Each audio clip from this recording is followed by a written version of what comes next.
Yo, Pacers, I'm so sorry. I'm so sorry. I'm so sorry for absolutely nothing! We also talked about the mayoral race in New York City and how the victory of the Democratic primary candidate really shows how far left and unhinged the Democrat Party has become. And Republicans truly are on the right side of every issue in this country. We are on the side of no men in women's sports, on the side of low taxes, secure borders. I have a question for everyone who voted for Zohran Mamdani in New York and who wants him to become the next mayor of New York City and who wants socialism in the United States. Why is it that you don't just leave and go to a country that already has socialism? Why do you want to so badly bring socialism to the United States when the United States has always been proud of being capitalist and being free? Why is it that you want socialism so badly in America when you could so easily, again, just pack up your things and go to a country that already has it? And I think I know the reason why. It's because most of the people who voted for this man are under the ages of 40 years old, very educated and underaccomplished, meaning that you guys have a bunch of paper hanging up on the wall but can't make enough money to pay for a fucking apartment or a shitty beater car. And you feel that everybody else is responsible for that, when in all reality, you're responsible for that. You are the failure. You are the one who can't amount to shit. And it's all your fault. It's nobody else's fault. So instead of you accepting that and just moving along or packing your bags and going to a broken piece of shit third world dump, you would rather turn America into a third world dump. So we know the real reason, but go ahead and tell me in the comments what the reason is. I'm waiting. Hey guys, welcome back again to my channel. It's so good to have you. Thank you so much for clicking when you saw this video. So MAGA conservatives are panicking because a politician they call a socialist just won a major election. Instead of debating his policies, they are painting him as anti-American villain. It's a scare tactic to rally their base. Mamdani is a democratic socialist, meaning he supports things like affordable housing, better public transit, and taxing the ultra-rich. To MAGA, socialists equal to un-American. They use it to scare people, hoping no one looks up what he actually stands for. Mamdani defeats Andrew Cuomo's hand-picked candidate. Cuomo, a centralist Democrat, is disliked by MAGA, but they are more terrified of a progressive winning. It proves their socialism is dead. Talking point is wrong. Well guys, I'll let some of these videos to roll, then I'll come back with the commentary. Let me know what your thoughts are in the comment. Let's have that conversation. Please consider subscribing to my channel if you have not already, and don't forget to give the video a thumbs up so that more people can see it. Credit to all creators on this video. So let's go watch, then I'll come back with the commentary. Last night in New York City, Zionism lost.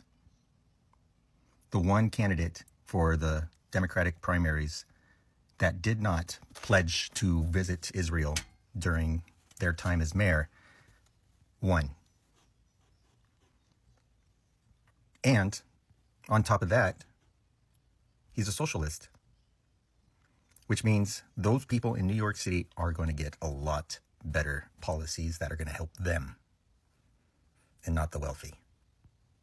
The one thing I don't understand is how people can just have blind loyalty for Israel no matter what it does. Even if there's absolute 100% proof that Israel did bad things, they just ignore it because speaking up against it would be anti-Semitic.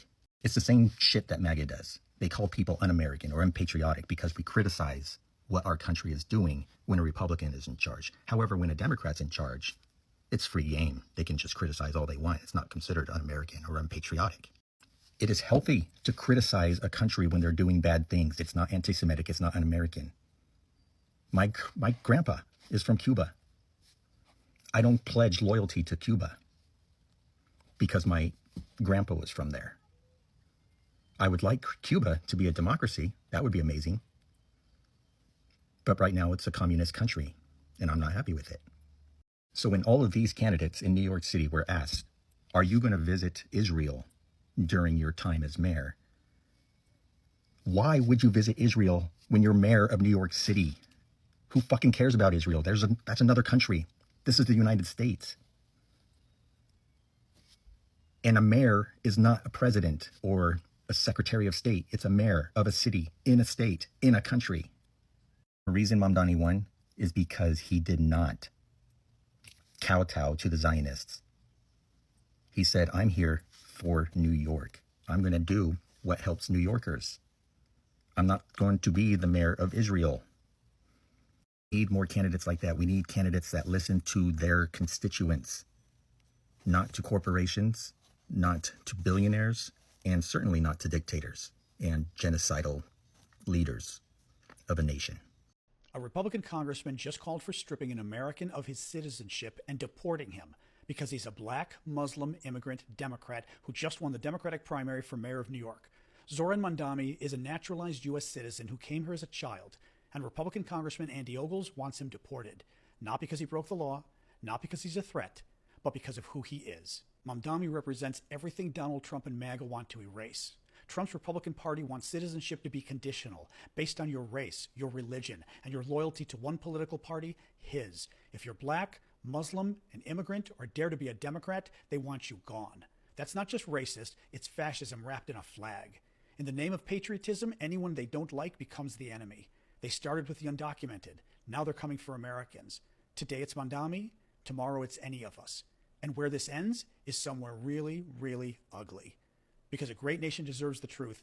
I'm John Aravosis reporting live from Washington. Can I just say, the more I learn about Zohran Mamdani, presumably our next mayor of New York City, the more I am genuinely taken aback. You might say this guy and think, he's young, he's 33, he's attractive, he's progressive, what's not to like? This guy's ideas are genuinely insane. I don't use that word lightly, I mean genuinely insane. When I first started the deep dive, I learned that he wants to open city government-run grocery stores. Yeah, you think sitting and waiting at the DMV is bad? Imagine waiting on permission from the government to buy oatmeal or bottled water. This has been done before, all over the world, and people literally starve to death to the point of needing to eat zoo animals, garbage, and family pets out of necessity. That's not all. No. He said a lot of freaking crazy things in the past, namely back in 2020, wanting to end cash bail, decriminalize all sex work, legalize pretty much every drug on the market, and promoting safe injection sites. We all know how that's going in places like Colorado, where I grew up, or on the west side of the country. He enfranchised all New Yorkers who are incarcerated, end minimum and maximum mandatory sentences for crimes committed, and even end all cooperation with ICE. But he's taking things quite a step further at this point, and has said we should defund the police entirely. Goodbye, NYPD. The prison system inherently relies on dehumanization and brutality, so the goal must be to abolish this exploitative system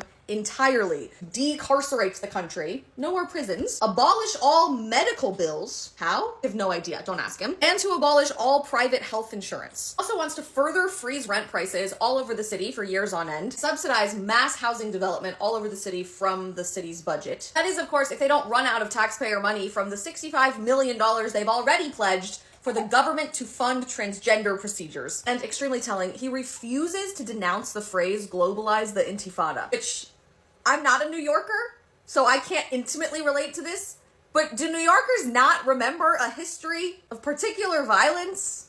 I'm genuinely asking. His rise to fame and very clear popularity among New Yorkers is really fascinating to me, and I'm sure he will win the mayoral race for next New York City mayor. But it tells me something really interesting about the future of the Democrat Party in America, that they still don't get it. Now, this might work to campaign in New York City, and it will miserably fail. New York will become a literal hellhole. But it tells me that the left still hasn't woken up to the fact that they have gone way too far. They have way overplayed their hand, and average Americans are not with them on this trajectory. Keep it up, I say, but it looks like we're headed for our first truly democratic socialist mayor. Mamdani's policies are popular in New York. Rent freezes for struggling families, city-run grocery stores and food deserts, taxing billionaires to fund schools. MAGA can't attack these ideas on merit, so they scream socialism. By painting Mamdani as a radical, MAGA diverts attention from their own unpopular plans like cutting social security.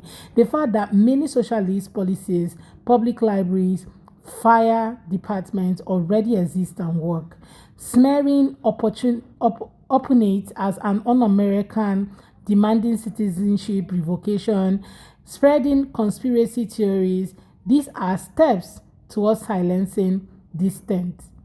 MAGA is using Mamdani to scale voters nationwide. They will call any progressive policy socialism, from student debt relief to cleaner water. Trying to deport an elected official for his beliefs, that's a dangerous precedent. Elections should decide leaders, not smear campaigns. Many policies MAGA calls socialist, like public roads or Medicare, were supported by past Republican presidents. Today's GOP opposes them purely for power. I've never seen a coalescing of hatred like I've seen for Zohran Mamdani. It's actually quite insane what I've witnessed in the last 2 days. Republicans are calling for his deportation back to Uganda, and Democrats are melting down and quite literally willing to undo democracy to get rid of him. And I've been trying to figure it out all day, and I think this clip is why. The first foreign visit by a mayor of New York is always considered significant. Where would you go first? Let's write this out. First visit, I would visit the Holy Land. Mr. Cuomo? Given the hostility and the anti-Semitism that has been shown in New York, I would go to Israel.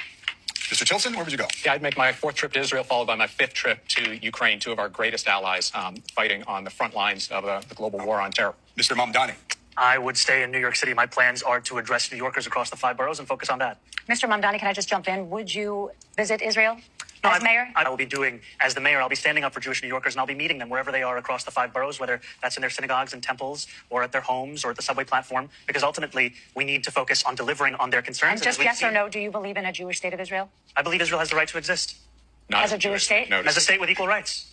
He won't say it has a right to exist as a Jewish state. Be very And his answer was no, he won't visit it. Why does the mayor of an American city need to go abroad at all? And why did everybody except Mamdani say Israel? They don't want to go anywhere else, no other country, Canada, France, UK, South Korea. It's just weird. As a moderate who used to lean left, I have to chime in about why making public transportation free is a bad idea. In regards to women's safety, we all know that taking the bus is safer than taking the subway, and when you make something free, it tends to invite more crime. How do you think people get out of poverty? They get to work, they get to school, they get to job interviews. Do you know how they do that? Accessible transportation. You know what doesn't reduce crime? Keeping the bus fare at $2.90. You know what does? Reducing poverty. And when poverty goes down, crime rates go down. This isn't rocket science. So to advocate against free public transit in the name of safety isn't just classist, it's illogical, counterproductive, and honestly kind of evil. You're not worried about crime, you're just worried about sitting next to someone poor, and I wish you'd just say that. And let's be real, if women don't have access to affordable transit, they're often forced to walk alone on the street at night, which is inherently more dangerous. So spare us your fake concern about safety because your argument puts us in even more danger.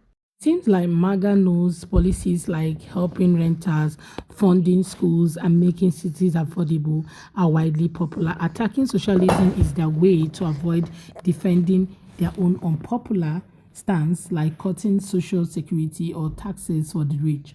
By creating a panic about a socialist takeover, they distract voters from their lack of solution to real problems like housing costs and healthcare. Spreading wide conspiracy theories and trying, their best to disqualify elected officials are steps towards weakening democracy itself. If they can convince people Mamdani doesn't belong, it sets a dangerous precedent. MAGA will use the exact same playbook against any progressive candidate or popular policy anywhere in the country, calling student debt relief, Medicare expansion, or climate action socialism. Many things MAGA calls socialism today, public school, libraries, fire department, Medicare security, SNAP courts, and all that, are programs past Republican supported or that Americans overwhelmingly like. The outrage isn't about principle, it's about power. MAGA Republicans aren't genuinely debating Zohran Mamdani's plans for New York. Their meltdown is a calculated strategy with the word socialist. Instead of engaging with popular ideas, from their own unpopular agenda, they're distracted. Test from far, they can go in undermining democratic results they don't like. It's less about Mamdani himself and more about MAGA's fear of losing influence, looking as if MAGA conservatism thrives on grievance, cultural resentment, and loyalty to TP. It offers little concrete policy vision for improving most Americans' daily lives beyond culture wars battles. Mamdani's win, driven by tangible economic proposal, exposes his hollowness. Their only response is amplified rage and demonization. The calls to revoke citizenship, the embrace of conspiracy theories, great replacement, relentless smearing of opportunities as anti-American, this has stepped towards normalizing authoritarianism. If they can delegate an elected official this brazenly, it paves the way for further erosion of democratic norms when they lose future elections. Mamdani's win should be debated on its merits. Will his policies deliver for New Yorkers? Can he implement his ambitious agenda? This is the substance of democracy. MAGA's response, the shrieking about communism, the Islamophobic smears, the outrageous calls for deportation is the sound of a movement unmoored from reality and resorting to desperate, destructive tactics. The louder they scream socialism, the clearer it becomes they have nothing better to offer. Their fury isn't strength, is the unmaxable roar of political fear. The battle for New York City is just beginning, but MAGA's reaction has already exposed the wrath of his call. Like, guys, I would love to hear your thoughts about today's video. Let's have that conversation in the comment section. Are you for Mamdani or you are against it? I would love to really hear from you guys what you think about today's video and how MAGAs are freaking out about him and calling him a socialist. Okay, now even if he has to be a socialist, does his policies speak well, or do you think it's something that he will never achieve? Because some people are saying that it might not work in America and how socialism works in other countries but not in the US. But I'd love to hear what you all think about today's video, right? Let's have that conversation in the comment section. If you're supporting Mamdani or you are against his policies, let's have that in the comment section. Please consider subscribing to my channel if you have not already. Go ahead and hit that subscribe button to be part of the family. And don't forget to give the video a thumbs up so that more people can see it. I look forward to seeing you all on my next video. Thank you so much, guys, for watching. See you next time. Bye, guys.